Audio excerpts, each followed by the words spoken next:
Instead, lifted her long, lean arm, grabbing a handful of candies.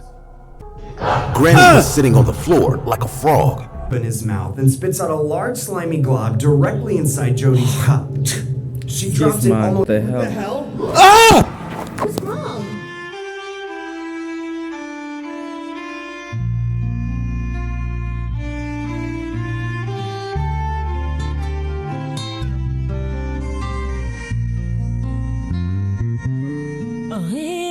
Réponds-moi ta vie dans les eaux de ton esprit. Crée en moi. What's up, guys? It's Kevin, Kie, Oloki, the Ninkel, back with another video.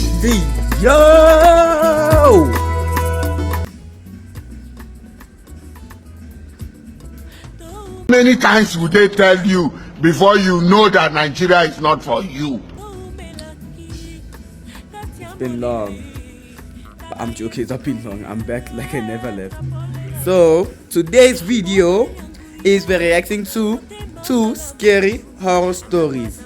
And guys, remember, disclaimer. If you know you sleep alone, if it's night with your kids, if you are under the age of 13, if you are home alone, if you know you are scary cat, my friend, listen to me. Do not watch. You've been warned. Please, some of these things are gonna be scary, and I don't want you guys to, to start saying I don't want to sleep, but Kevin is the worst YouTuber. Okay, hop to it. Let's go. I'm out. Goodbye. Yahoo, Meli. I'm a changed man. 'Cause you mean that much to me. I don't wanna be done. I'm doing all that I can. And everybody hates Chris. They can't understand. Can we love? Can we love? Can we love? Can we love? Can we love? Girl, I know I told you. This ain't over. It ain't over. It ain't over. Oh,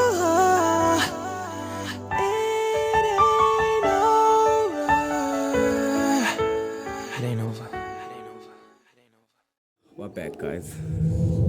Guys, PG-13. If you guys are legends and you know you can watch through this thing, go ahead. The Coachella. This is a story that happened a few years back when I was in my early 20s. It was a Friday morning when I was getting ready to meet up with my friends from college to head to Coachella.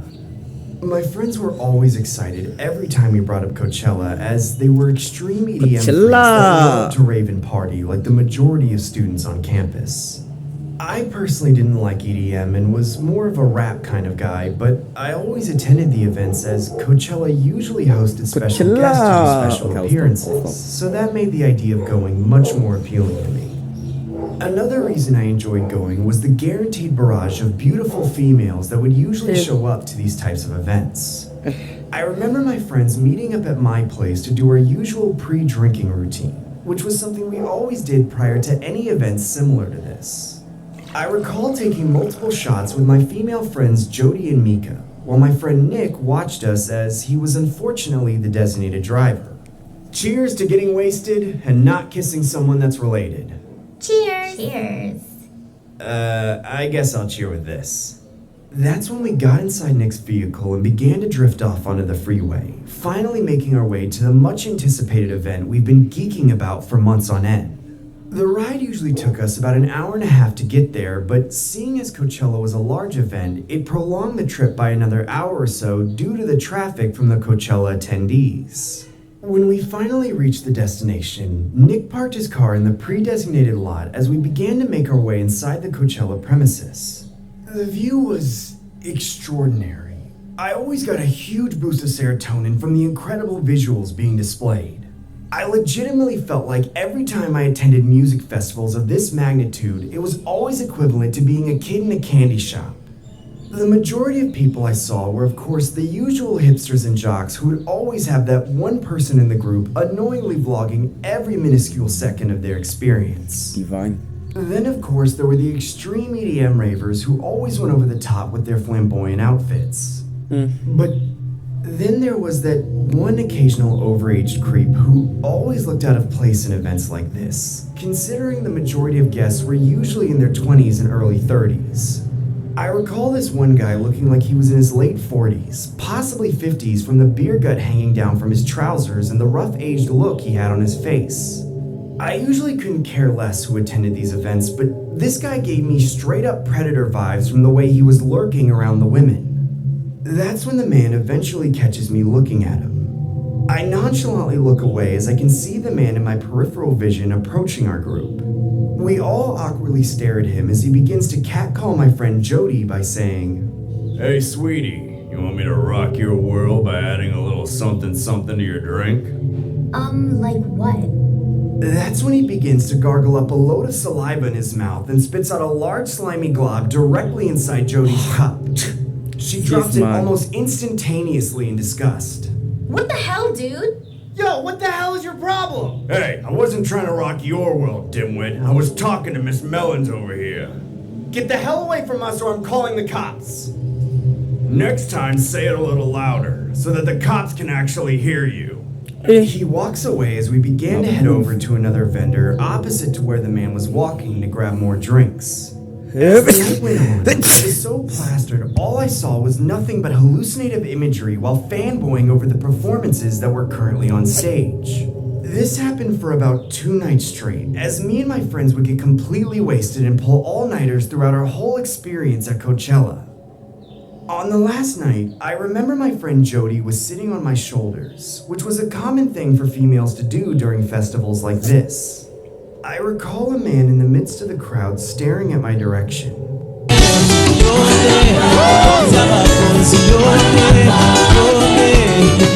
I honestly couldn't tell if I was hallucinating or not, but all I can remember was that the man was standing in the opposite direction away from the stage as opposed to facing it.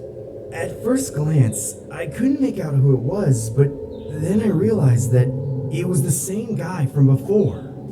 This obviously had a million red flags written all over it, as no person in their right state of mind would look at the audience's direction throughout the entire duration of a live performance. Like, what the hell? What the hell? What's wrong? I just need to use the restroom. Mark, is everything okay? Do you need me to walk you there? No, I'm fine, Jody. Just wait here, okay? That's when I began to run towards the porta potties as I desperately needed to vomit. This man, you're showing us everything.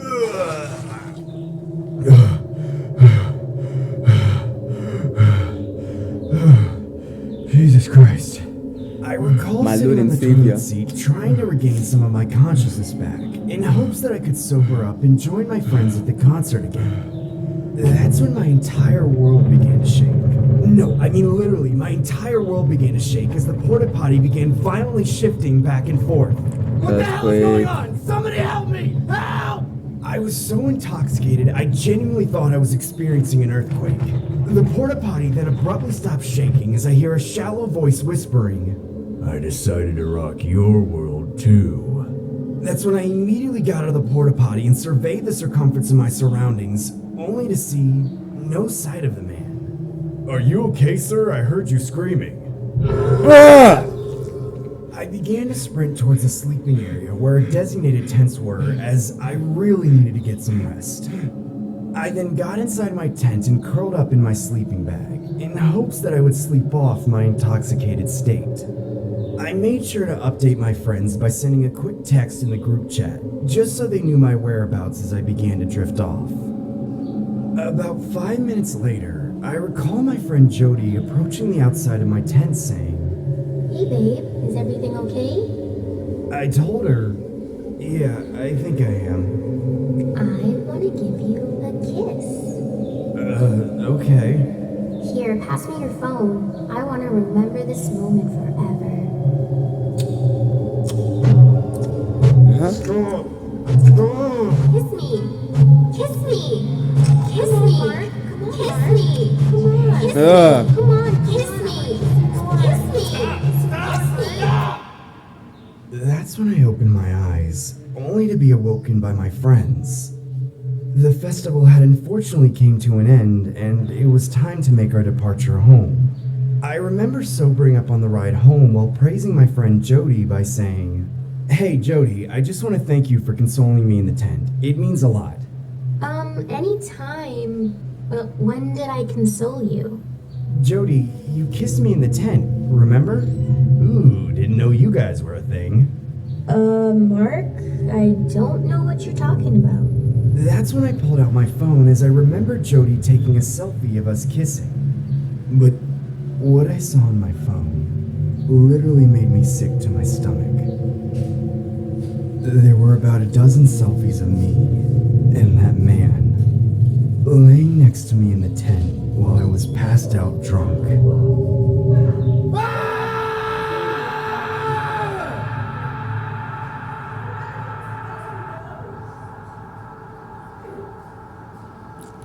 And that settles it. Yo. Okay, that thing was, I would say, I'll give it a 5 out of 10, out of 10 because, you know, I would say it was scary, but also, you know, not that scary because, you know, and why here? I was about 10 years old. There was a small wooden house next to our schoolyard. That house belonged to an old man named Mr. Smith. Mr. Smith. Mr. Smith stayed in the house with his old wife. His wife loved children, maybe because they didn't have any of their own. All the kids called her Trick-or-Treat Granny. Every year, during the night of Halloween, she used to give all the kids Trick-or-treat lots Granny. and lots of candies, more than any other person living in our area. Every Halloween night, my friends and I used to run to her house and get as much candy as we could. She was old, but always smiling. Every year at Halloween night, she used to sit on her house porch with buckets of candy and give them away to every passing child. The town loved her for spoiling little kids. Mr. Smith also smiled at us whenever we went there. Perhaps he liked watching Miss Smith being happy while seeing all these kids. A week before Halloween, I went to buy groceries with my mom. She told me to get her some apples from the With fruit my basket, man. which was on the left corner of the small Again, they local go store. by. I went there Lily and started taking apples into my trolley, just when I felt someone standing behind me. As I turned back, I saw it was Trick-or-Treat Granny. She stood behind me, waiting her turn to get fruits. I always felt happy whenever I saw her, as she smelled like candy all the time. But this time, I didn't feel that way. Granny's eyes were a bit puffy, surrounded by dark circles. She smiled at me, but her smile was full of pain. My mom noticed us and came to talk to her. We came to know that she's not well these days. My mom waited till she finished her grocery shopping, and we gave her a lift home. When we reached her house, we saw Mr. Smith standing at the gate with a very angry face. Granny got out of the car and walked slowly towards him. We heard Mr. Smith yelling, "The doctors told you not to leave the house and take rest. Why don't you listen to me?"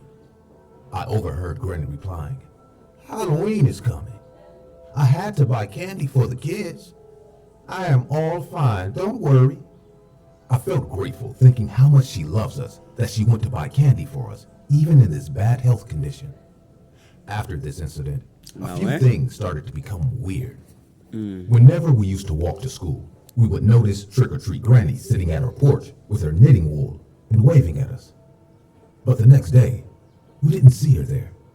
Not even the day after tomorrow. We came across Mr. Smith 3 or 4 times, but he was always busy going somewhere. 2 days before Halloween, I went to the playground to play with my friends. On our way back, we took the road near Granny's house, just to check to see if she was sitting on the porch or not. As we reached the house, we saw Mr. Smith rushing to the house with another man who seemed like a doctor. We realized that Granny is still sick, and we all felt a bit sad for her.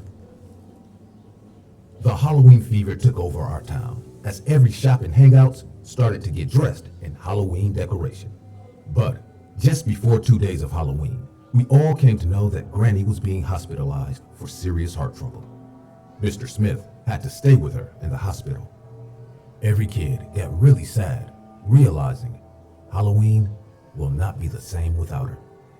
But I prayed to God for her recovery and decided to visit her after she comes back. So you're planning to It go was for a the day recovery before party to celebrate Halloween. Halloween. My mother took me to the store to buy my Halloween costume. Okay. I always wanted to dress as Superman, so my mom bought me the magical-looking blue and red Superman costume. As I came back home, me and my dad started to put up all the Halloween decorations. After a tiring evening of work and excitement, I went to bed and fell asleep. At night, I had a very peculiar dream. I saw Trick-or-Treat Granny sitting at our house porch with candies in her palm and calling me saying, "Come here, come on." She was smiling, but her eyes looked the same as that day on the grocery store. I woke up and realized it was morning time. The final day of Halloween came. Our long-distance relatives came to our house, hence everyone was busy having a fun time. Being among all those people, I forgot about the dream. In the evening, my school friends came wearing their Halloween costumes. We were all looking funny. I got into my Superman costume and went out to collect candies with my friends. Every kid was busy collecting candies.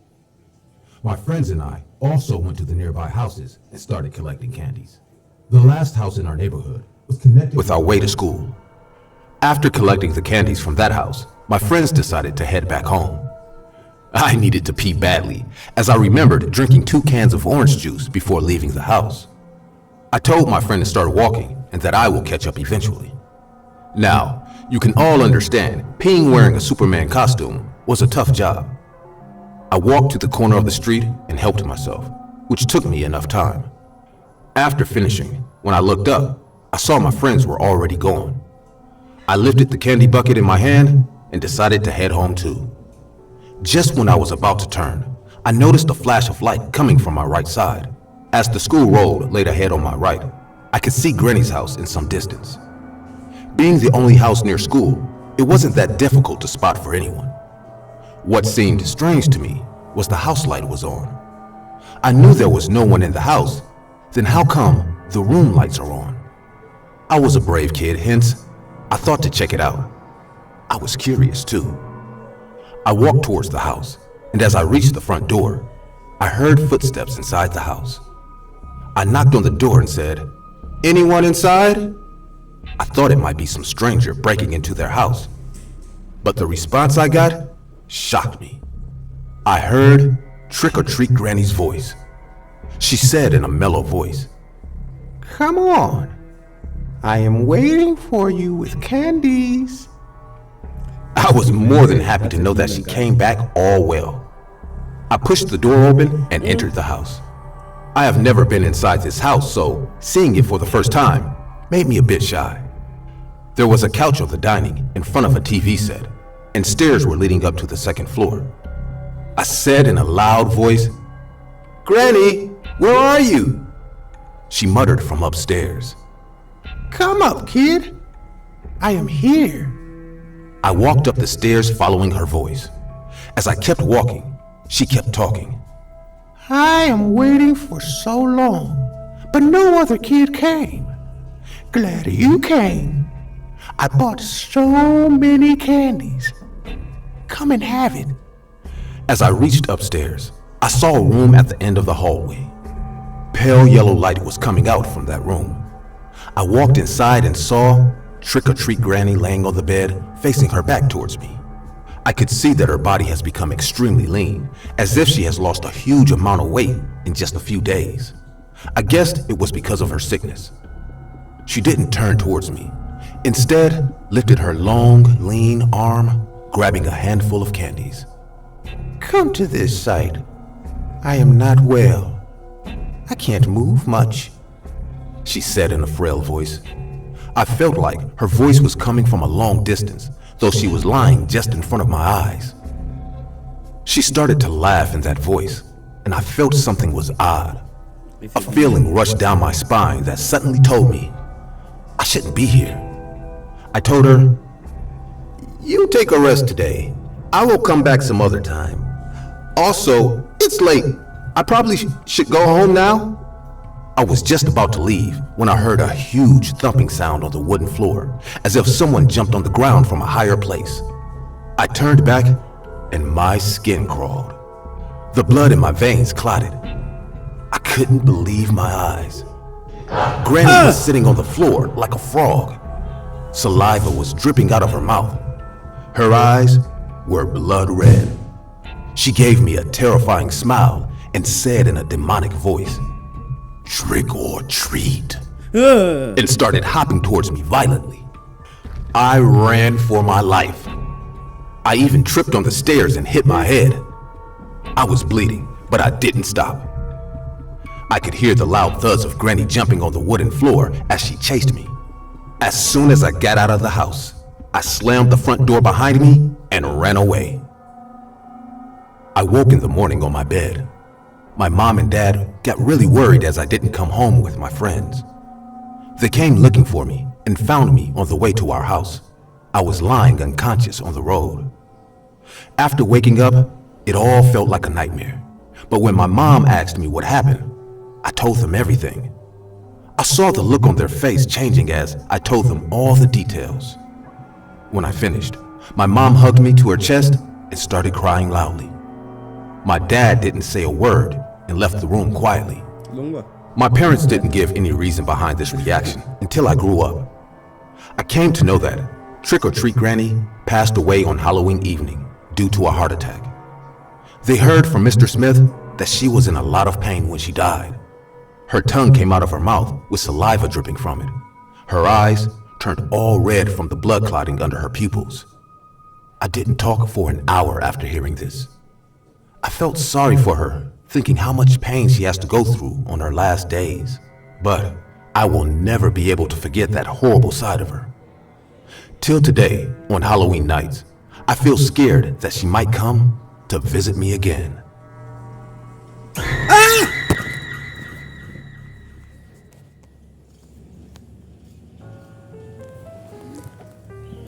A rate of scale of a scale of 10 out of, yeah, but that thing was too scary. Anyways, we have reached the end of our videos. Thank you so much for watching my video. Please guys, leave a like, subscribe, share, and do anything, and I'll see you guys later. Okay, peace of the east of the goodbye. Woo!